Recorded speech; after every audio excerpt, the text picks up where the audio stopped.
résurrection a lieu avant ou si la résurrection a lieu après. Donc c'est une question que les commentateurs et sur lesquels les chrétiens ne sont pas nécessairement d'accord. C'est-à-dire que quand on parle de la mort et qu'on parle de la résurrection, il y a ceux qui pensent qu'on meurt et qu'on ressuscite déjà.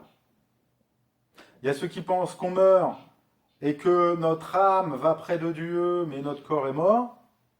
Il y a ceux qui pensent qu'on est mort, et puis qu'au jour de la résurrection, on ressuscitera. Et pour être très honnête, ils ont tous des arguments qui tiennent la route. Même moi, si j'ai un avis qui va clairement dans un sens plus que les autres, j'ai l'impression que ce texte, il est en train de me dire quelque chose d'autre que de me dire faut pas pinailler là-dessus, parce que de toute façon, l'idée, c'est quand t'es mort, t'es mort. C'est-à-dire que qu'importe que ton âme soit auprès de Dieu, qu'importe que tu ressuscites tout de suite, ou qu'importe que tu ressuscites plus tard, parce que de toute façon, t'es mort. Vous voyez ce que je veux dire?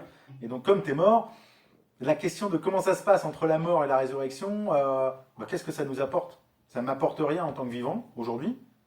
Et de toute façon, ça ne peut rien m'apporter dans la résurrection, puisque ça sera passé. Vous voyez, donc c'est une question qui a beaucoup divisé les chrétiens, hein, vraiment, et qui continue à diviser les chrétiens à l'heure actuelle. Or, je trouve qu'elle est intéressante de se la poser. C'est-à-dire que quand les gens se posent la question, ils sont persuadés qu'ils ne sont pas comme des Sadducéens. Or, j'ai l'impression que ça, c'est typiquement le type de question des Sadducéens. Vous voyez? De savoir comment se passe la résurrection, sous quelles conditions, etc. Alors que Jésus-Christ, il est en train de nous parler d'un principe de vie. C'est-à-dire que Dieu est le Dieu des vivants pour nous, autant dans notre présence, qu'on voit avec le royaume, mais aussi dans la résurrection. Et que c'est ça qui compte. C'est ce principe de vie qui est porteur de foi.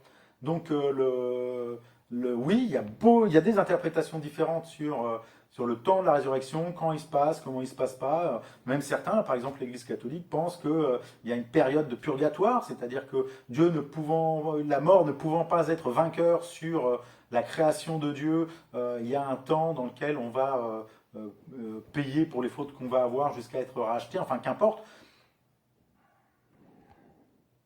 Honnêtement, je sais que pour certains c'est important comme question, alors si c'est important pour vous, je vous le laisse.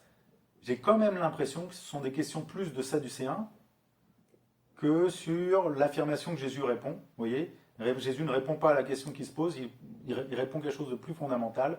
Ce qui est d'essentiel, c'est que c'est une relation avec Dieu qui est rétablie à la résurrection et c'est une foi qui est centrale. Et sinon, on s'égare. Et j'ai peur qu'on s'égare si on essaye de savoir est-ce que je ressuscite tout de suite ou je ressuscite plus tard, est-ce que je vais là ou je ne vais pas là. J'ai peur que ça soit une manière de s'égarer.